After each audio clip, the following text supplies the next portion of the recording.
podcast Ruang Miku bersama saya Esti dan juga bersama Wika di sini. Masih cantik banget ya senyumnya, aduh. Wika, tadi kita ngomong soal orang-orang mendengarkan kamu yakin itu, tapi apa ada yang pernah meragukan seorang Wika?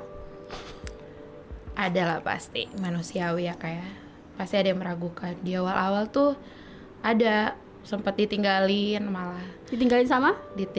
sama partner-partner. Oh ya, baik. Kayak gitu. Kita lagi curhat. Oh enggak.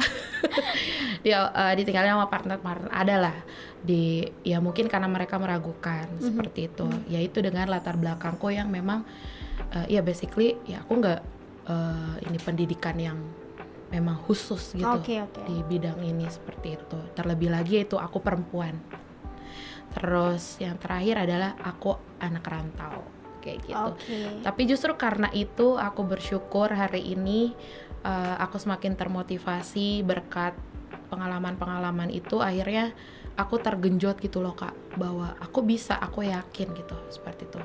Dan yang paling penting adalah support dari suami. Itu gak pernah. Itu penting sekali. Itu penting banget.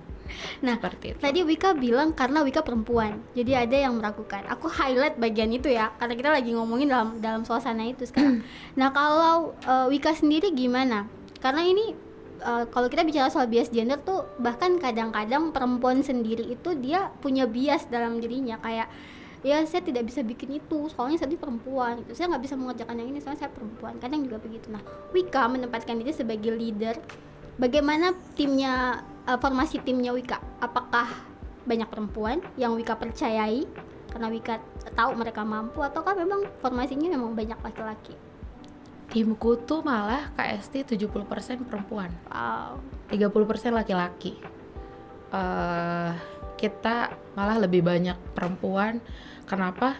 Karena yaitu basic skill untuk menjadi event planner atau terlebih lagi wedding organizer itu adalah mereka harus cekatan.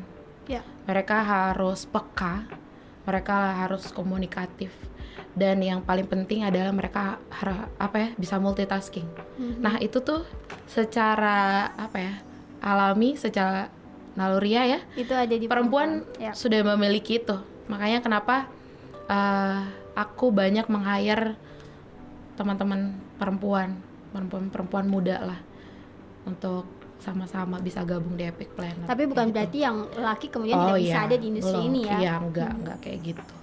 Cuma itu karena memang ya sebenarnya untuk apa yang tadi kesetaraan gender seperti itu tuh sebenarnya tergantung kitanya Kak. Itu yang tadi saya bilang.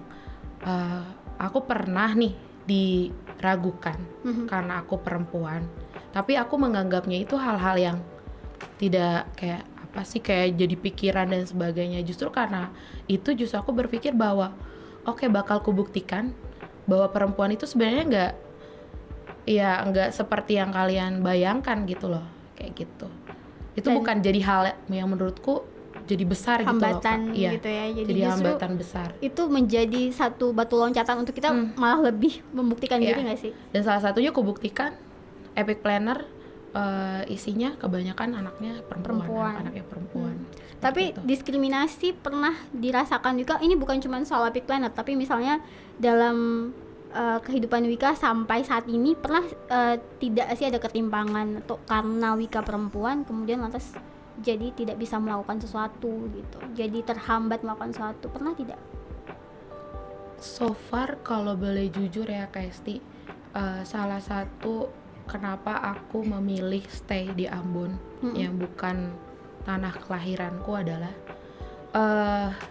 masyarakat di Ambon tuh lebih lebih menerima loh Kak. Serius, so far sih bagiku sendiri ya. Tapi ya itu mungkin balik lagi ke pribadinya masing-masing. Tapi pada hari ini aku bisa katakan hambatan-hambatan yang kayak gimana-gimana gitu yang tadi aku bilang besar, kayaknya sepertinya nggak ada. Karena mereka tuh justru aku banyak diberi kesempatan tuh di Ambon sini Kak. Justru di Ambon malah terbuka lebar pintu. Bener, serius. Kalau menurutku bagiku kayak gitu. Aku masuk di government, masuk di stakeholder kami dan sebagainya tuh rasanya mereka tidak pernah kayak memandang sebelah mata gitu Iya. ya. Apa mungkin karena memang aku menerapkan juga gitu pada diriku bahwa ya aku harus menempatkan posisi bahwa aku tuh sejajar sama kalian pria. Aku bisa gitu, seperti itu. Jadi mungkin mereka juga apa ya, terbawa gitulah ketika ngomong dan sebagainya. Nah, Wika Kayak kasih gitu. punya pertanyaan menarik. Kan selentingan di luar kalau kita bicara soal emansipasi, kalau kita bicara soal kesetaraan gender perempuan dan laki-laki, nanti orang bilang sampai kapan sih harus sejajar gitu, kan tidak akan pernah sejajar. Yang namanya lelaki itu adalah pemimpin, misalnya ada yang bilang begitu. Dan itu di dalam kalau kita ngomong soal agama, di agama kita itu juga ada apa namanya, nilai value bahwa memang kalau yang namanya laki tugasnya itu memimpin. Nah, konsep sejajar itu yang kemudian harus didefinisikan kan, konsep sejajar itu. Karena kalau kita bicara konsep sejajar yang diartikan orang-orang itu, maka akan bilangnya nggak akan pernah bisa sejajar. Nah, kalau Wika, konsep sejajar laki-laki dan perempuan itu seperti apa?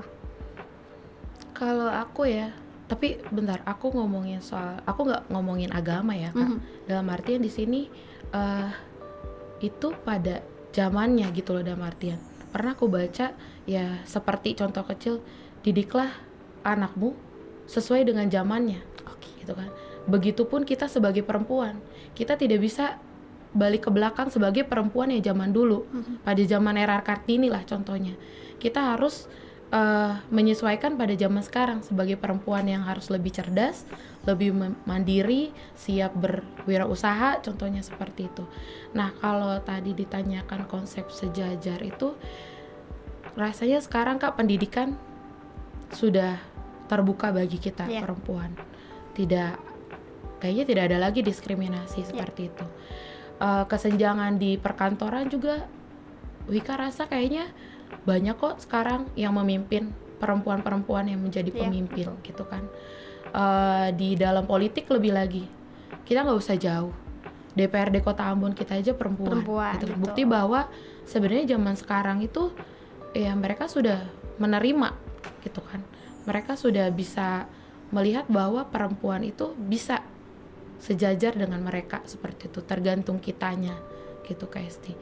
Jadi konsep sejajar menurutku ya seperti itu, ketika kita sebagai perempuan suaranya bisa disamaratakan, disejajarkan, didengarkan oleh masyarakat gitu. Seperti itu. Keren. Ya, jadi saya sebagai pemimpin seperti ini pun lalu menjadi wedding organizer yang berhubungan langsung dengan masyarakat. Ya berarti contoh bahwa sebenarnya mereka percaya ke Wika, percaya kita sebagai perempuan gitu.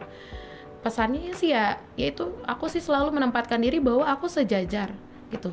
Aku bisa seperti itu dalam hal lain, pekerjaan, dunia pendidikan dan sebagainya. Tapi kalau ke rumah ya balik lagi, kita sebagai istri kayak gitu. Seperti itu. Di rumah berarti tetap jadi istri, tetap balik ke dapur, tetap gendong anak. Gitu. Oke.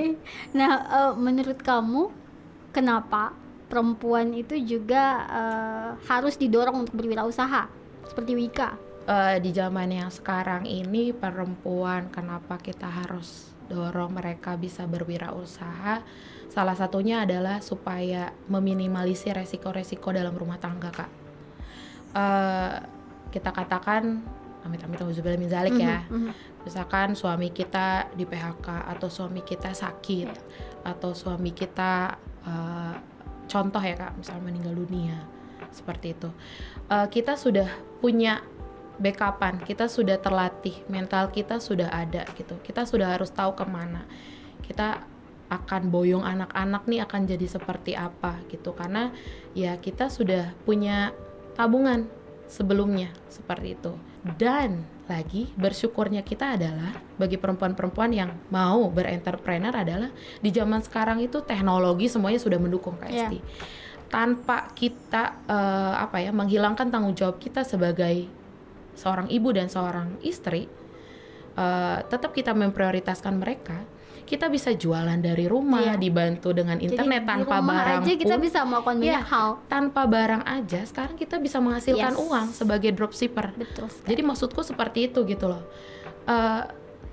Hal-hal yang memang daripada kita mengisi waktu luang ketemu tetangga gibahin orang gitu kan, kayak gitu. Itu bosen Kak, pasti sangat membosankan. Boleh tanya-tanya ibu di luar sana, kalau keseharian mereka tuh kayak bangun, ngurus anak, masak, nanti maka bener, nanti ujung-ujungnya gibahin orang. iya gitu. Memang betul. Ya, orang bilang oh jangan salah, kadang ada kayak gitu, kamu mentang-mentang wanita karir, kamu bilang kita ibu rumah tangga, katanya nggak capek.